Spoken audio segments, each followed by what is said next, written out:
Australia کے بونڈائی بیچ پر حملے میں ملوث باپ اور بیٹے کے بارے میں اہم نئی معلومات۔ حملہ آوروں نے مبینہ طور پر نام نہاد دولت اسلامیہ سے وفاداری کا عہد کیا تھا۔ حملہ آور کی گاڑی سے دھماکہ خیز مواد برآمد۔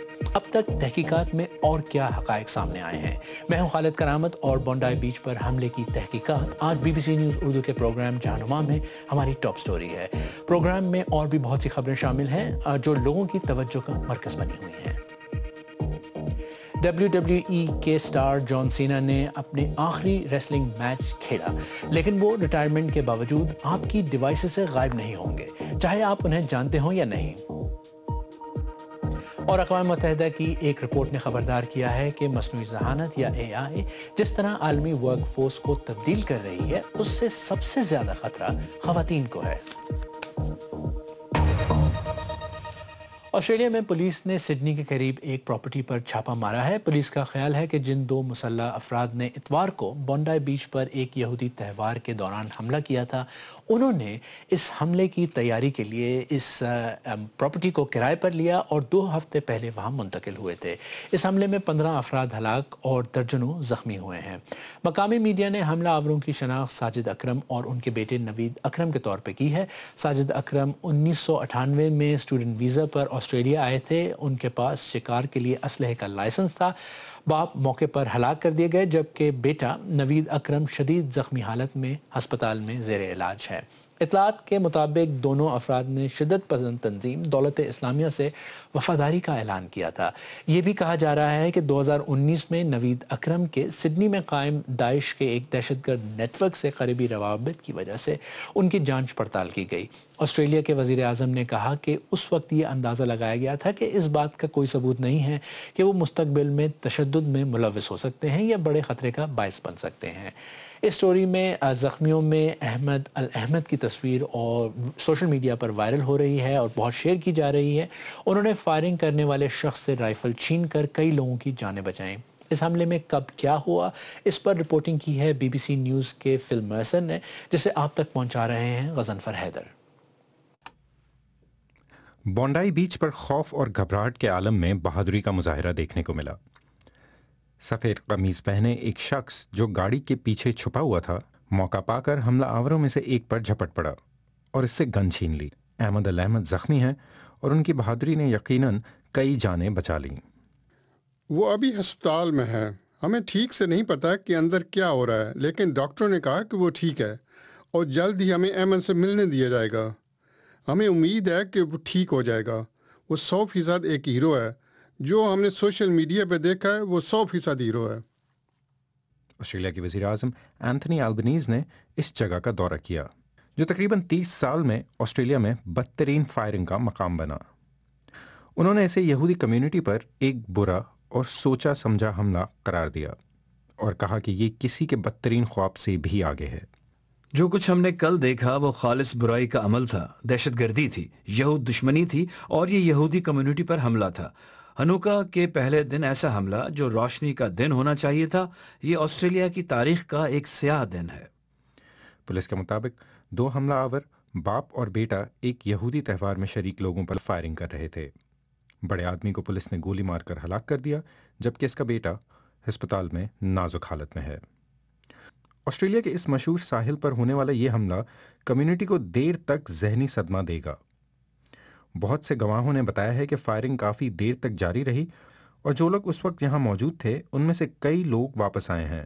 انہوں نے یہاں پھول رکھے ہیں اور مرنے والوں کو یاد کیا ہے۔ ہم بہت صدمے میں ہیں، یہ ناقابل یقین ہے۔ آپ سوچ بھی نہیں سکتے کہ اس کمیونٹی میں ایسا ہو سکتا ہے۔ اب تک مجھے یقین نہیں آ رہا، ایسا لگتا ہے جیسے یہ کوئی خواب ہو، کیونکہ یہ حقیقت محسوس نہیں ہوتی۔ آسٹریلیا میں گن کرائمز بہت کم ہیں، خاص طور پر 1996 میں تسمانیہ میں ہونے والی فائرنگ کے بعد سخت قوانین بنائے گئے تھے۔ حکومت کا کہنا ہے کہ اب مزید سخت بندوق قوانین بنانے پر غور کیا جا رہا ہے۔ آسٹریلیا میں اینٹی سیمیٹزم یا یہود مخالف کے خلاف رد عمل پر بھی اب زیادہ نظر رکھی جائے گی۔ ناقدین کا خیال ہے کہ حکومت کی حکمت عملی، جس میں ایک خاص نمائندہ مقرر کرنا بھی شامل ہے، ناکام رہی ہے۔ اینتھنی البنیز نے کہا ہے کہ یہودیوں کے خلاف توڑ پھوڑ اور تشدد میں اضافے کو